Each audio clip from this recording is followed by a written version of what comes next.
Hello friend, आपण मैंने केमती अछंती?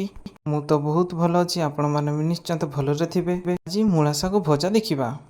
आमे आगे कड़ाई गरम कर सारिकी तेल गरम करदेबा। तापर जीरा सोरिष पकईदेबा। जीरा सोरिष जितेबाला फुटी आसो से पियाज एवं रेसुण को पकईदेबा।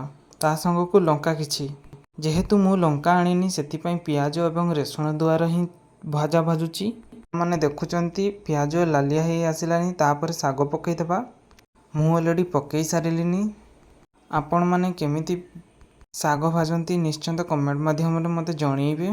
आपण माने भी एई थररे शाग को भाजिकी खांतु, देखिबो बहुत टेस्टी लागिबो। स्वादिया अनुसार आमे लूण पकईदेबा। आ देखंतु मो भजा अलरेडी रेडी हो सारिछि।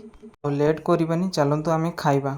खाइबारे नैछि मो शाग भजा, भेंडी आलू भजा, संग को कलरा चिप्स, जह्नी तरकारी। आगे आमे गुळेकी खाई नेबा, कहीं मत बहुत जोर से भोक। खाई सारी मु 3टा बेले पलि आसी ऊपर छात को बुली। संध्या 7:30 मत भोक नागिला। मुझे आनी आसली 3टा लंका चप। एटा देखंतु आज राति रे भात खा आलू जह्नी कटा हेछि। जह्नी ऊपर आज गोटे रेसिपी तैयारी हेबो। भात देखंतु फुटिलानी। आ एपटे देखंतु लड्डू बंधा चलछि, जेहेतु काली पई ऑर्डर अछि। एटा होछि mihidana laddu. Love you all, जय जगन्नाथ।